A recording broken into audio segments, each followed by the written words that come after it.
everybody, it's Missy from Shimmerz again, and today I wanted to try something really neat that I saw on Pinterest. And what you're going to need is any of your Shimmerz products and some rubbing alcohol with a Q-tip. This is something that you probably already have in your bathroom, and it's going to do something really cool to the paints.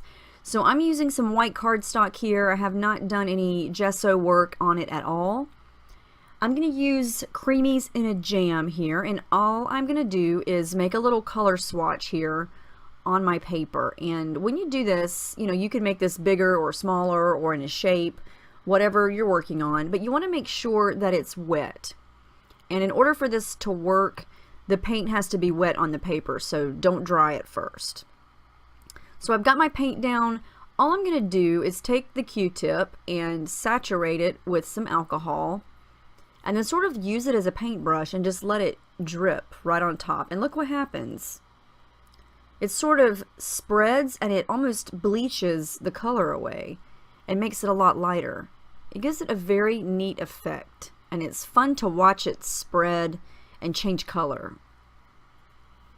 And it looks really neat once it's all dry. So I thought I would try a couple of different shimmers. This is Aqua Hues in Seeing Red. It's a little bit thinner, not as bold of a color, and there's no shimmer in this one, but it's going to do the same thing. How awesome is that? You could do bigger drips, you could do smaller drips, you could shake it and really get some tiny little splatters on there, and it's going to give it a totally different look every time. This is Inkling's Minor 49er, and clearly you can see that this is a very shimmery but very light color. It's not meant to be dark at all, but it still works when the alcohol hits it. And I chose all these colors today for this experiment because they remind me of Christmas time, and you know, we're in December, and so I thought it would be fun to try those colors. This is Velveteen Green Vibes, and then this is Coloring's My Bleeding Heart. And I need to clean that nozzle so it doesn't spray so much. But yeah, this is really fun. It gives it a really cool look. Would make a really cool background to do this. You know, you could do the packaging technique, you could paint it on with a brush, so many ideas.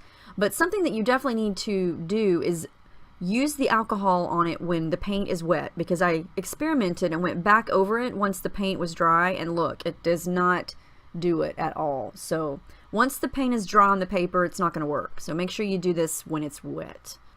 And like I said, this was just an experiment to see if this would work. Clearly it does. So I think I'm going to try this on a layout very soon and see what kind of results I can come up with. But there's the still shot of how all these colors look when the alcohol drips onto it. Makes it look like you used two different colors when you really didn't. So thanks for watching. I hope you give this a try. See you next time.